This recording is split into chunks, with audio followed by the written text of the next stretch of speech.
If you've been working through this video training series, you've reached the maintenance section of the process. With the 6-week look ahead, you've got the project work detailed out and communicated. You know what you can do and when you are committed to doing it, and you've identified upcoming potential constraints. At this stage, it could be easy to lose sight of major roadblocks in the process. This is where the weekly work planning sessions come into play. At the weekly work planning sessions, visual planning logs specify accountability for every task. The team maintains a constraint log with dates and responsible individuals for resolution. A parking lot log identifies questions that need to be answered to plan the work. The variance and percent plan complete log identifies when committed work is not completed and why. It provides an overview of how well the team is keeping to their committed work promises. The goal of the sessions is to stay out in front of these issues. Here's Rich Seiler of Unified Works again to explain the importance of weekly follow-ups and how to review the work completed and check it against the plan.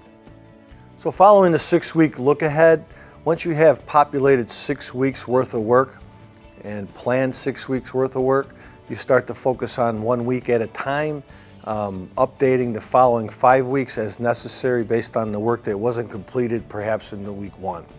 So as you move into the weekly work plan, you're talking about the work that we absolutely will do. So we went from a phase pull of what we should do to a 6-week look ahead of the work that we can do to a weekly work plan as work that we absolutely will do.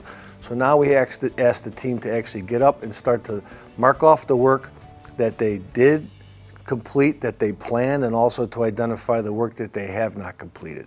We maintain logs. One's a constraint log, one's a PPC, which stands for percent plan complete, which is essentially where we start to track the work that we're doing versus the work that we said that we would do or planned that we would do.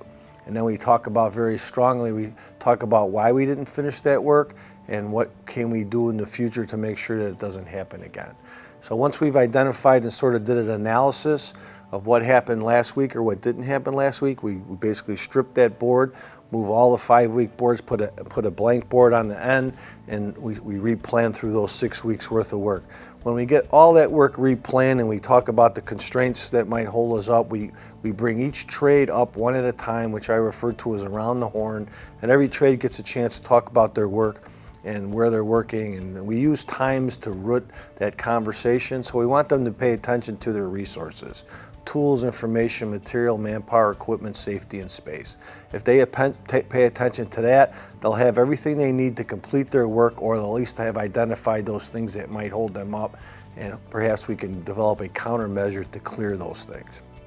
The process of circling back to check and evaluate completed tasks is a vital piece of the plan, do, check, act cycle in the lean construction process.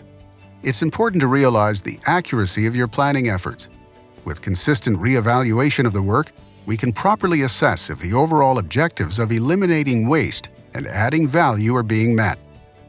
Weekly work planning sessions reinforce critical components of process improvement by tracking outstanding constraints and resolving them in a timely manner, uncovering areas of potential improvement, tracking the accuracy of planned work, assessing and adjusting future work based on findings from the past. A good 6-week look ahead and weekly work plan, basically a fundamental is that all the people need to be there. It's kind of a consistent theme.